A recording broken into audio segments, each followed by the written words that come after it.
दोस्तों, आज की एपिसोड में हम ऐसे कुछ बात करेंगे जो शायद आप सभी को जानना चाहिए, और ये जानकारी होगी आपके ज़िंदगी में बीतते हुई उम्र को लेकर। तो बेसिकली हम हर कोई जानते हैं कि इस दुनिया या इस ब्रह्मांड में कुछ भी अमर नहीं है। हर किसी के अंत होना निश्चित, केवल एक स्पेसिफिक समय सीमा तक। चाहे वो हम किसी भी प्राणीकुल, प्लैनेट, स्टार, गैलेक्सी, क्लस्टर या ब्रह्मांड, हर किसी को समय के विधान से गुजरना ही है। ये विधि के विधान को कोई बदल नहीं सकता। पर सवाल ये है कि हर किसी के अंत होना आखिर ऐसा क्यों?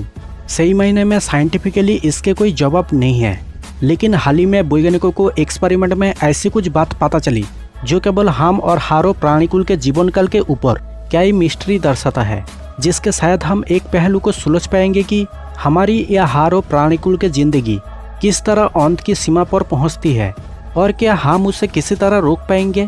तो हेलो गाइस, मैं हूं शिव प्रसाद। आज की इस नई एपिसोड में बात करते हैं धरती पर मौजूद हम या दूसरी कोई प्राणी बूढ़े क्यों होते हैं और ब्रह्मांड के हर चीज अमर क्यों नहीं होते। दरअसल हर किसी चीज के एक समय सीमा के बाद अंत होती है, और इस जिंदगी अंत होने की कारण होती है बुढ़ापा, जो समय के अंतराल में एक क्रियाकलाप होती है। तो सबसे पहले हमें सुलझना पड़ेगी हम बूढ़ा होने की वजह क्या है।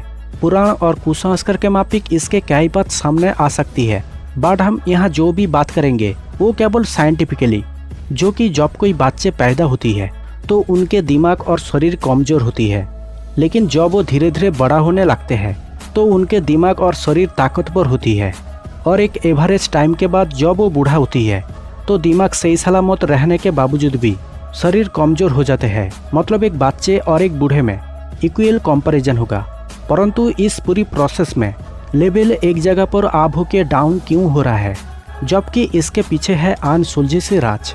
कई वैज्ञानिक इस बूढ़ा होने की राज को सुलझने की कोशिश कर रहे थे, हर कुछ एक्सपेरिमेंट के द्वारा, लेकिन नतीजा कुछ भी सामने नहीं आ रहा था। हर कोशिश, हर एक्सपेरिमेंट, सारा कुछ निराश कर दिया था वैज्ञानिकों को। किसी को कुछ भी एक सुराग तक भी नहीं मिल रहा था जो बुढ़ापा होने के राज को माप सके। इनफैक्ट इसे मापने की कोई तरीका ही नहीं था, और आखिरकार स्टीव हॉर्बाथ नाम की एक साइंटिस्ट इस राज को ढूंढ लिया। बेसिकली आज की साइंटिफिक टेक्नोलॉजी के दुनिया में सर्जरी या आपको कई तरह की दवा टैबलेट मिल जाएंगे जो आपके शरीर को जवान कर सकते, बट आप किसी भी तरह बुढ़ापा होने की क्रियाकलाप को रोक नहीं पाएंगे, क्योंकि असल में बुढ़ापा को रोकने की कोई मेडिसिन या तरीका नहीं है। वैज्ञानिक कोशिश कर रहे थे वो क्रोमोसोम के अंत में मौजूद डीएनए के हिस्से से उम्र के राज को सुलझ पाएंगे, पर ऐसा नहीं हुआ। फिर कुछ सालों के बाद एक अन्य रिसर्च करते टाइम ये उम्र के पहलू सामने आया।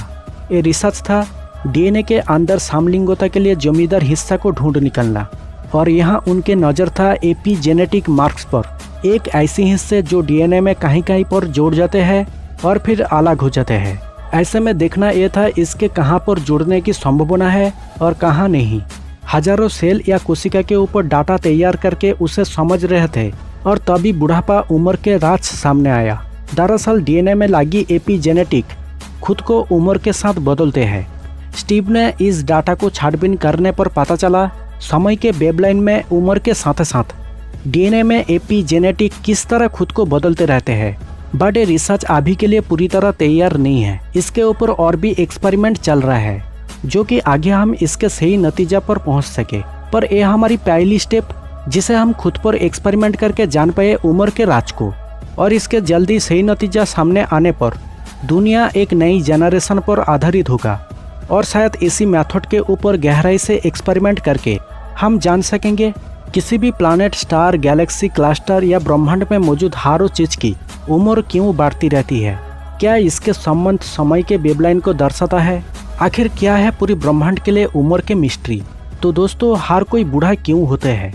अगर ये वीडियो आपको बाकी में पसंद आया तो हमें कमेंट करें, और साथ में वीडियो को लाइक, शेयर और चैनल को सब्सक्राइब करना ना भूलें। दोस्तों, मैं मिलूंगा फिर से और एक नए साइंस वीडियो के साथ। तब तक के लिए जय हिंद, वंदे मातरम। आपकी दोस्त शिव प्रसाद।